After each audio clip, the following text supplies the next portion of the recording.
congratulations on your winning the title in Lyon, and that was really a tough victory. However, you did it, and how meaningful was that tournament victory to you? 这个比赛的夺冠对于我来说。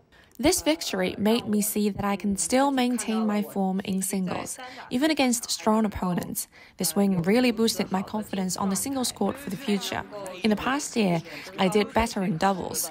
Now more and more young players have gained more experience and have done really well in competitions. I felt like I have lost my edge in singles compared to them. So this title made me see that I can still do well when I perform my best on the court. And with my ranking up, I can directly qualify for more big events in the future. Absolutely, a confidence booster for sure. But as I mentioned, this was a tough victory, and you were perhaps against your opponent right there, also against a one-sided audience supporting for the opponent. Perhaps also you were up against a couple of seemingly unfair calls and so forth. And how did you manage to pull through with all these factors considered? The title in Lyon is different than any other title I won before, as most of them were in Asia. I had my fans there cheering for me, and it was a different situation abroad. But as an experienced player, I wouldn't let these factors influence my performance. If I want to win, I will not be affected by these. And for me, the harder the competition is, the braver and more determined I will be. Would you say this victory actually was a vindication of your own maturity on court as well? I'm the type of player who can stay stable and calm on the court, and last week's match brought out the best of me. Is this really a good interpretation of your own saying, dreams stay young, because right now you're back to top 50 and specifically number 41 on WTA? It's very important for everyone to have a dream. When you wake up every day, you have the urge to chase your dream. It doesn't matter what you do. If you work hard for your dream, you will realize it someday. The journey might be a 100-meter sprint or a marathon. It doesn't matter. Because once you start your journey, you will reach the finish line one day. For me, we have a saying in our team, to make a little progress every day. It doesn't have to be a lot. There's no rush for success.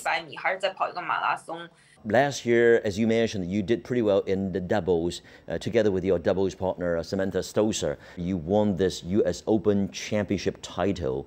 Was that a turning point of your career again, to believe yourself more so after this, going through so much, especially in these years of pandemic? Last year's doubles title was a bit of a surprise. In 2019, after we won the Australian Open doubles title, we had higher expectations for doubles.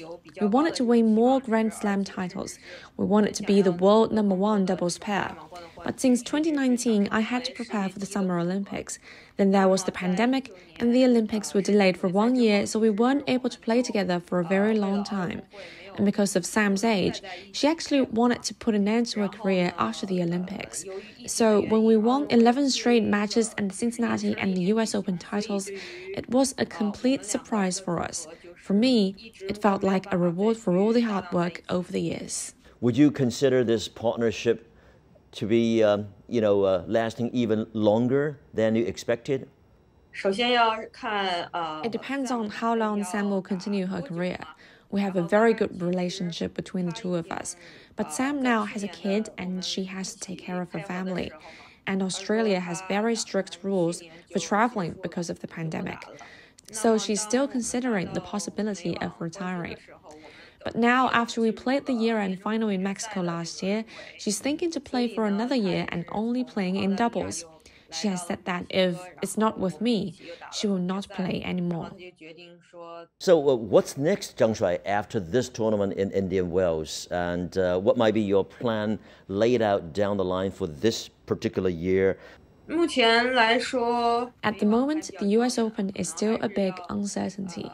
This season, I want to have a better performance on clay, and I want to maintain my physical fitness and continue my form from last week's Lyon final. If I'm not mistaken, you were ranked number 23 in the world, and that was your best ranking in the singles. Do you have any confidence to even better that result? 我觉得还是一步一步来吧。For the singles ranking, I have to go step by step. For me, maintaining a good form is more important than having a good ranking. Ranking is just a number for me. If I can bring out my best form, the higher ranking will come eventually. So I'm just focusing on the present. This stage of your life, I mean, over 30, granted you're 33, when you play tennis, and also versus when you were really younger, in your 20s, what might be the differences there, playing tennis here now at this stage versus 10 years ago? 其实，并不是说 As I gradually understand more clearly, age is not necessarily the key factor. It depends more on your effective training. Now I feel my physical state is even better than I was 17 years old. I know how to effectively train myself and how to eat to keep fit.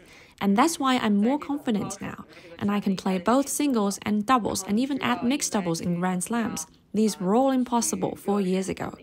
So I don't think reaching 30 years old is the time to retire. If you could, let me use the subjunctive mood here, if you could re-choose your career from the very beginning, would you still consider tennis as your professional path? I don't think so. Why not? I actually love to watch figure skating. In 1998, I watched the Nagano Winter Olympics and saw Chen Lu, Guan Yingshan, and Tara Lipinski compete. I just loved it. But by then, it was too late for me to start skating. I had already learned tennis in Tianjin, and I've always loved Yuzuru Hanyu. I think his style is very elegant and free. So if I got the chance, I'd love to try different sports. All the best to you, Zhang Shuai, especially in this coming year here.